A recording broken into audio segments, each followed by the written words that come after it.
Olá pessoal, na primeira parte deste vídeo eu falei sobre o que são as obras de misericórdia corporais, né?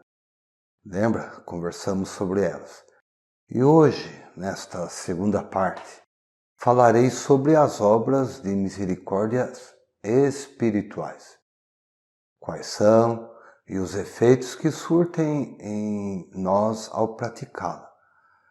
Se você não viu ainda, colocarei o card aqui para que você possa assistir. Sou o Diácono Carlos e seja bem-vindo ao canal do Passos na Fé.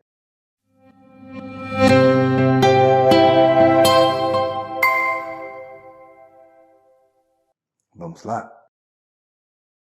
A lista, das obras de misericórdia espirituais foi tirada, pela igreja de outros textos que se encontram ao longo da Bíblia e de atitudes e ensinamentos do próprio Cristo. O perdão, a correção fraterna, o consolo, suportar o sofrimento e etc. Agora, são obras de misericórdias espirituais. Lembra que eu falei que era para a gente dividir em sete as corporais e 7 as espirituais. Hoje, então, vamos ver quais são as 7 obras espirituais. A primeira, ensinar os ignorantes. Segunda, dar bom conselho. Terceira, corrigir os que erram. Quarta, perdoar as injúrias. Quinta, consolar os tristes. Sexta, sofrer com paciência as fraquezas do nosso próximo. Rezar a Deus pelos vivos e pelos defuntos.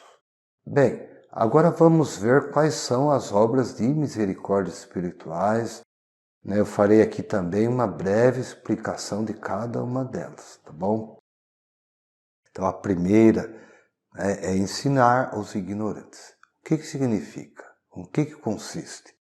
Consiste em ensinar os ignorantes em qualquer matéria, também sobre temas religiosos. Este ensino pode ser levado a cabo através de escritos ou da palavra, por qualquer meio de comunicação ou diretamente, como diz o livro de Daniel. Os que ensinam a justiça ao povo brilharão como as estrelas pela eternidade sem fim. Está no capítulo 12, versículo 3b do livro de Daniel. A segunda obra espiritual é dar bom conselho. Um dos dons do Espírito Santo é o dom do conselho. Por isso, quem desejar um bom conselho deve, primeiramente, estar em sintonia com Deus, pois não se trata de opiniões pessoais, veja bem, mas de aconselhar bem a quem necessita de uma direção. Há muita gente que faz direção espiritual e faz muito bem. É oportuno muitas vezes procurar essas pessoas para a gente se encontrar, para encontrar um bom caminho. A terceira obra, então, é corrigir os que erram. Então, esta obra de misericórdia refere-se, acima de tudo, ao pecado. De fato, outra maneira de formular esta obra é corrigir o pecador. A correção fraterna é explicada pelo próprio Jesus no Evangelho de São Mateus, no capítulo 19, versículo 15 a 17. Se teu irmão pecar, fala com ele a sós para corrigir. Se te escutar, ganhastes o teu irmão. Então devemos corrigir o nosso próximo com mansidão e humildade. Muitas vezes será difícil fazê-lo, mas nesses momentos podemos lembrar-nos do que diz o apóstolo São Tiago no capítulo 5, versículo 2 da sua carta. Aquele que converte um pecador do seu erro salvará da morte a sua alma e obterá o perdão de muitos pecados. Então vocês vejam que é importante, né, a correção fraterna. A gente tem que tomar um cuidado só, né? Como diz, tem que usar de humildade, né, de discernimento, saber falar com as pessoas, né? Hoje em dia a gente vê o contrário disso, né? Pessoas falando o que pensam a respeito do outro, magoando, ferindo, criando inimizades. Como bons cristãos, como boas pessoas, podemos sim corrigir os outros, no amor e na caridade. A quarta obra espiritual de misericórdia é perdoar as injúrias.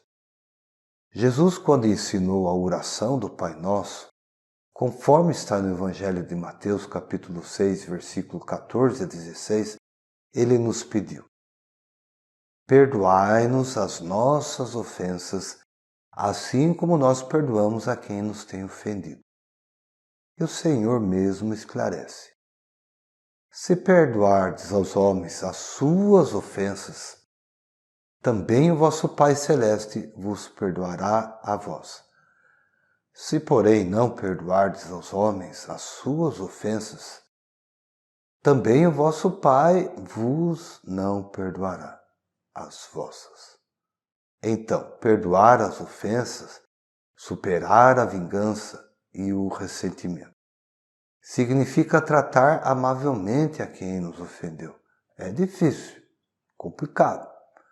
O melhor exemplo de perdão no Antigo Testamento é o de José, que perdoou, né, aos irmãos, né, por tentarem matá-lo e depois vendê-lo, né, aos egípcios. Não vos entristeçais, não vos irriteis contra vós próprios, por me terdes vendido para este país, porque foi para podermos conservar a vida que Deus me mandou para aqui à vossa frente. Quer conferir? Está aí na descrição, Gênesis capítulo 45, versículo 5. E o maior perdão do Novo Testamento é o de Cristo na cruz, que nos ensina que devemos perdoar tudo e sempre. Jesus disse: Pai, perdoai-lhes porque não sabem o que fazem. A quinta obra de misericórdia espiritual é consolar os tristes. Então, o consolo para os tristes, para aquele que passa por alguma dificuldade, é outra obra de misericórdia espiritual. Muitas vezes irá a par com dar algum bom conselho que ajude a superar essas situações de dor ou tristeza. Acompanhar os nossos irmãos em todos os momentos, mas principalmente nos mais difíceis, e pôr em prática o comportamento de Jesus, que se compadecia com a dor alheia. Um exemplo evangélico que temos vem lá do Evangelho de São Lucas, no capítulo 7, versículo 12 e 16. Lembra? Trata-se da ressurreição do filho da viúva de Naim. Quando estavam perto da porta da cidade, viram que levavam um defunto a sepultar, filho único de uma mãe, e que era viúva. E a acompanhá-la vinha muita gente da cidade. Vendo-a, o Senhor compadeceu-se dela e disse-lhe: não chores. Aproximando-se, tocou no caixão e os que o transportavam pararam. Disse então: jovem, eu te ordeno, levanta-te. O morto sentou-se e começou a falar. E Jesus entregou-o à sua mãe. Então, nós com certeza não temos esse dom para ressuscitar ninguém, né? Mas para consolar as pessoas tristes, ser um amigo oportuno, não por interesse, mas realmente, né, com caridade, com amor àquela pessoa.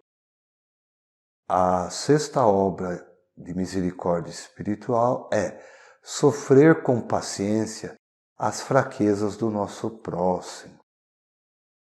Bom, a paciência face aos defeitos dos outros é uma virtude, né? E também é uma obra de misericórdia. Não é fácil, né, sofrer com o que os outros sofrem, né? Mas, no entanto, há um conselho muito útil. Quando o suportar esses defeitos causa mais dano que bem, com muita caridade e suavidade, deverá se fazer-se uma advertência, né? Muita gente está com a razão, muita gente vê que o outro está errado, mas a gente ali com paciência suportar. Coisa que hoje em dia, né, não é muito comum. E por fim, rezar a Deus por vivos e defuntos. O apóstolo São Paulo ele recomenda rezar por todos sem distinção. Também por governantes, autoridades, pois ele quer que todos se salvem e cheguem ao conhecimento da verdade. Está lá na primeira carta a Timóteo, capítulo 2, versículo 2 e 3. Os falecidos, segundo a doutrina católica, que estão no purgatório, dependem das nossas orações. É uma boa obra rezar por eles, para que sejam libertados dos seus pecados. Segundo Macabeus, capítulo 12, versículo 46. Enfim, quais são os efeitos dessas obras, né, de misericórdia espiritual em nossas vidas? Lembra lá na primeira parte que eu dizia do Catecismo de São Pio X? É a mesma coisa. Quando se trata de obra de misericórdia, esse catecismo nos ensina que no juízo particular, cada um será pedido por conta das obras de misericórdia que fez ou deixou de fazer. Então são essas obras que, né, darão testemunho a nosso favor. Então fica aí a dica, fica aí a orientação. Todos nós somos chamados a socorrer os que mais necessitam, seja em ordem material ou espiritual. Por isso que a Igreja, né, nos apresenta essas obras e é bom, né, que a gente possa realmente praticá-las. Os efeitos, né, são de comunicar a graça de Deus na nossa vida. Também nos faz nos assemelhar com Jesus, que nos ensinou e deu-nos o exemplo. Também reduz, né, a pena dos nossos pecados.